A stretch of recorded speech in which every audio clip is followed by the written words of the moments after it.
வணக்கம். இது காலை நேர பிரதான செய்தி அறிக்கை. விரிவான செய்திகளுக்கு செல்ல முன்னதாக முதலில் தலைப்புச் செய்திகள். மீண்டும் ஒரு மழைக்காலம், காலநிலை தொடர்பில் மீண்டும் விடுக்கப்பட்டுள்ள எச்சரிக்கை. நடுவீதியில் தீக்குளித்தவர் பொதுமக்களின் துரித கதியால் காப்பாற்றப்பட்ட உயிர். டக்ளஸ் தேவானந்தா சிஐடியினால் கைது. யாழ் ஒருங்கிணைப்பு குழு கூட்டத்தில் அர்ஜுனா மற்றும் கஜேந்திரகுமார் இடையே கடுமையான வாக்குவாதம். கண்டியில் வெடிகுண்டு அச்சுறுத்தல், போலீசார் வெளியிட்டுள்ள விசேட அறிக்கை. மீண்டும் ஒரு சூறாவளி அபாயம், வெளிநாட்டிலிருந்து இலங்கைக்கு விடுக்கப்பட்ட எச்சரிக்கை. உலக சந்தையில் எகிரும் தங்கத்தின் விலை, இலங்கை நிலவரத்தில் இன்று பதிவாகியுள்ள மாற்றம். நாடளாவிய ரீதியில் முன்னெடுக்கப்பட்ட விசேட சுற்றிவளைப்பில் பலர் கைது. சக்தி வாய்ந்த புயல், 6 மாவட்டங்களுக்கு அவசர நிலை அறிவிப்பு.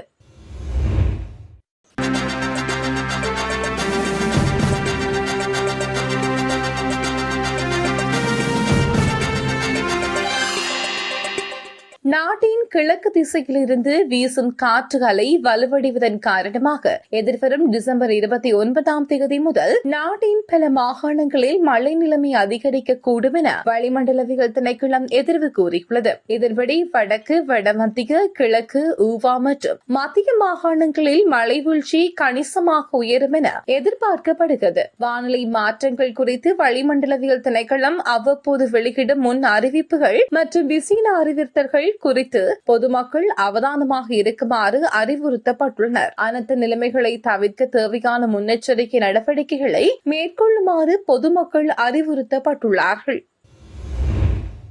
யாழ் ஒருங்கிணைப்பு குழு கூட்டத்தில் நாடாளுமன்ற உறுப்பினர் அர்ஜுனா மற்றும் நாடாளுமன்ற உறுப்பினர் கஜேந்திரகுமார் பொன்னம்பலம் ஆகியோருக்கிடையே கடுமையான வாக்குவாதம் ஏற்பட்டுள்ளது. யாழ் ஒருங்கிணைப்பு குழு கூட்டம் நேற்றைய தினம் இடம்பெற்றது. இதன்போது நாடாளுமன்ற உறுப்பினர் கஜேந்திரகுமார் பொன்னம்பலம் புற்றுநோய் வைத்தியசாலை பற்றி கருத்து தெரிவிக்கையில் உரையாற்றும் போது அர்ஜுனா குறுக்கிட்டார். இதனால் அவர்களுக்கிடையே வாக்குவாதம் ஏற்பட்டது. மேலும் வைத்திய சத்தியமூர்த்தி பேசும்போது நாடாளுமன்ற உறுப்பினர் அர்ஜுனா குறுக்கிட்டார்.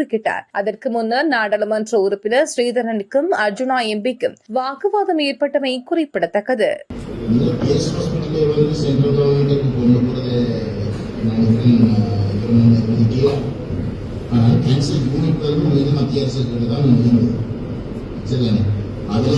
பேஸ் ஹாஸ்பிட்டல் இருக்கக்கூடிய ஏனைய ஃபெசிலிட்டிஸை கேன்சர் யூனிட் பார்க்கிறதாக அதுக்குரிய தேவைப்படுகின்ற அந்த நிதியம் மாகாண சபை கூட கேன்சர் யூனிட்டை மட்டும் ஒரு ஸ்பெஷல் யூனிட்டாக மத்திய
கடற்தொழில் அமைச்சர் டக்ளஸ் தேவானந்தா குற்றப்புலனாய்வு திணைக்களத்தினால் கைது செய்யப்பட்டுள்ளார். தனது தனிப்பட்ட துப்பாக்கியை திட்டமிட்ட குற்றச் செயல்களில் ஈடுபடும் பாதாள உலக குழு உறுப்பினர்களிடம் கையளித்த சம்பவம் தொடர்பாக அவர் நேற்று குற்றப்புலனாய்வு திணைக்களத்தினால் கைது செய்யப்பட்டார். 2001 ஆண்டு ராணுவத்தால் அவரது தனிப்பட்ட பயன்பாட்டிற்காக வழங்கப்பட்ட துப்பாக்கி 2019 ஆண்டு திட்டமிடப்பட்ட குற்றவாளியான மகரந்துரை மஷூடம் முன்னெடுத்த நடவடிக்கையின் போது கண்டுபிடிக்கப்பட்ட சம்பவம் தொடர்பாக விசாரணைக்கு அமைய முன்னாள் அமைச்சர் இவ்வாறு கைது செய்யப்பட்டார். குறித்த துப்பாக்கியின் இலக்கங்களை பரிசோதித்த போது அது டக்ளஸ் தேவானந்தாவிற்கு வழங்கப்பட்ட துப்பாக்கி என்பதும் கண்டறியப்பட்டுள்ளது. இது தொடர்பாக அவரிடம் நடத்தப்பட்ட விசாரணைகளில் அந்த துப்பாக்கி எவ்வாறு காணாமல் போனது என்பது குறித்து விளக்கம் அளிக்க அவர் தவறியுள்ளார். இதன் அடிப்படையில் முன்னாள் அமைச்சர் கைது செய்யப்பட்டதாக சிரேஷ்ட போலீஸ் அதிகாரி ஒருவர் தெரிவித்துள்ளார். தலவாக்கலை பிரதேச செயலகத்திற்கு முன்பாக தனக்குத்தானே தீ வைத்துக் கொண்டு உயிரை மாய்த்துக் கொள்ள முயற்சித்த ஒருவர் மீட்கப்பட்டு மருத்துவமனையில் அனுமதிக்கப்பட்டுள்ளார். அவர் பல்வேறு குற்றச்சாட்டுகளை முன்வைத்து நேற்று பிற்பகல் தீ வைத்துக் கொள்ள முயற்சித்துள்ளார். எனினும் குறித்த பகுதி மக்கள் துரித கதியில் செயல்பட்டு அவரை காப்பாற்றி அவசர நோயாளர் காவு வாகனம் ஊடாக மருத்துவமனைக்கு அனுப்பியுள்ளார்கள். இந்த நிலையை அவர் மருத்துவமனையில் இருந்து வெளியேறிய பின்னரே மேலதிக விசாரணைகளை முன்னெடுக்க முடியும் என தலவாக்கலை காவல்துறையினர் தெரிவித்துள்ளனர்.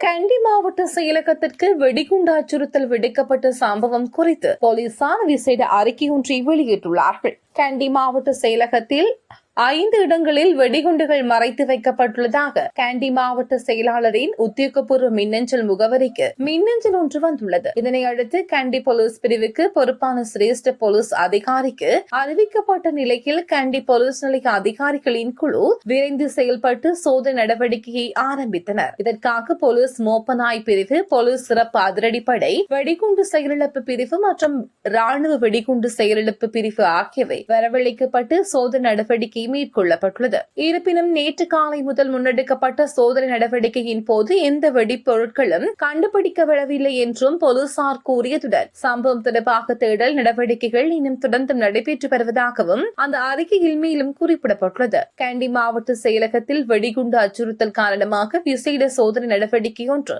ஆரம்பிக்கப்பட்டுள்ளதாக தகவல்கள் வெளியாகியுள்ளது. போலீசார் மற்றும் போலீஸ் விசேட அதிரடி படையினர் வரவழைக்கப்பட்டு இந்த சோதனை நடவடிக்கை முன்னெடுக்கப்படுவதாக கூறப்பட்டுள்ளது.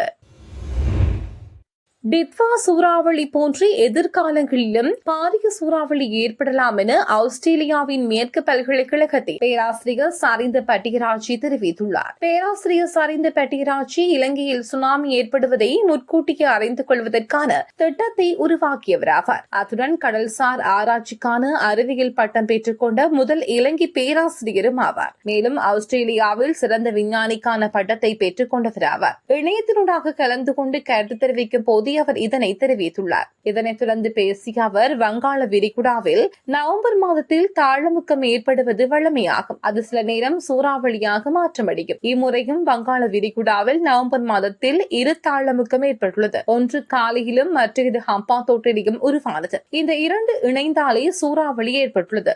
அதன் பின்னர் அந்த சூறாவளி வடக்கே நோக்கி நகர்ந்துள்ளது. இது மெதுவாக நாட்டை கடந்து செல்லும் தன்மையை கொண்டிருந்ததால் மழை வீழ்ச்சி அதிகரித்து இந்த காரணங்களினாலேயே பாதிப்பு அதிகமாகியது. இந்த நிலையில் எதிர்காலங்களிலும் பாரிய சூறாவளி ஏற்பட வாய்ப்பு உள்ளது. எனவே இது தொடர்பில் மக்கள் முன்கூட்டியே அறிவிக்கக்கூடிய கட்டமைப்பை உருவாக்குவதே சிறந்த தீர்வாகும் எனவும் அவர் குறிப்பிட்டுள்ளார்.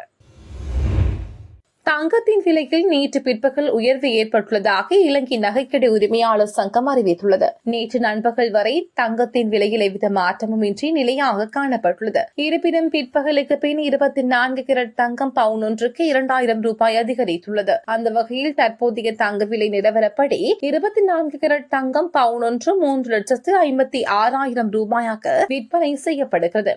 22 கேரட் தங்கம் பவுன் ஒன்றுக்கு 3,29,300 ரூபாயாக விற்பனை செய்யப்படுகிறது. இலங்கையில் தங்கத்தின் விலை அதிகரிப்பு விகிதம் குறைந்துள்ளதாக தேசிய ரத்தினக்கட் மற்றும் ஆபரண அதிகார சபை தெரிவித்துள்ளது. உலக சந்தையில் தங்கத்தின் விலை அதிகரிப்புடன் ஒப்பிடும் போது இந்த நிலைமை பதிவாகியுள்ளதாக குறித்த அதிகாரியின் துணை பணிப்பாளர் இந்திக்க பண்டார கூறியுள்ளார். அவர் மேலும் தெரிவிக்கையில், இலங்கையில் 24 கேரட் தங்கத்தின் 1 பவுன் தற்போது 3,57,000 ரூபாய்க்கு விற்கப்படுகிறது. இருப்பினும் உலக சந்தையில் தங்கத்தின் விலை தற்போது வரலாற்றில் மிகவும் உயர் உயர்ந்த மட்டத்தில் உள்ளது. நேற்று உலக சந்தையில் ஒரு அவுன்ஸ் தங்கத்தின் விலை $4,479 பதிவாகியுள்ளது. இருப்பினும் கிறிஸ்துமஸுக்கு பிறகு தங்கத்தின் விலை மேலும் அதிகரிக்கும் எனவும் சுட்டிக்காட்டியுள்ளார்.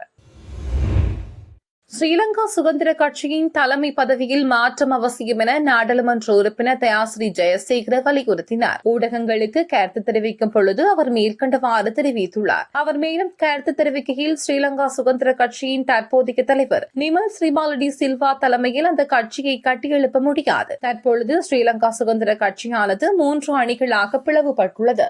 இதன்படி நிமல் ஸ்ரீபாலடி சில்வா அணி, தயாஸ்ரீ தரப்பு மற்றும் மைத்திரி குழு என 3ஆக பிரிந்து செயல்பட்டு வருகிறது. இந்த நிலையில் நிமல் ஸ்ரீபாலடி சில்வா அணிக்கும் மைத்திரி தரப்பும் இணைந்து விஜயதாச ராஜபக்சவுக்கு உபதலைவர் பதவி வழங்கியுள்ளது. எனினும் நான் தான் அந்த கட்சியின் சட்டப்பூர்வ செயலாளர். விஜயதாச ராஜபக்சவுக்கு வழங்கப்பட்ட நியமனத்தையும் அவர் சவாலுக்கு உட்படுத்தியுள்ளார். இதனால் தலைமை பதவியில் மாற்றம் வேண்டும். கிராமிய மட்டத்தில் ஸ்ரீலங்கா சுதந்திர கட்சி விழுந்துள்ளது. தலைமைத்துவ மாற்றமின்றி இதனை கட்டியெழுப்ப முடியாது. இதேவேளை ஸ்ரீலங்கா சுதந்திர கட்சியின் தலைமை பதவியை தனக்கு வழங்குமாறு, தவிசாளர் பதவியை நிமல் ஸ்ரீபாலடி சில்வாவுக்கு வழங்குமாறும் பரிந்துரை செய்து பேசியிருக்கிறார்.